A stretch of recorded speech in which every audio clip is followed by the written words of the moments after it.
አንተ ብንያማዊ መርዶክዮስ ለምን ማቅ ለበስክ የሐዘን ልብስ?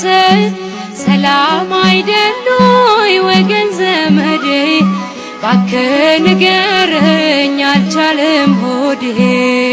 ምን ሰላም አለ ምንስ እረፍት በባዕድ አገር በባርነት መዝገብ ተገልጦ በአባትሽ ሕዝብ ሞት ታወጀብን በሱሳ ግንብ።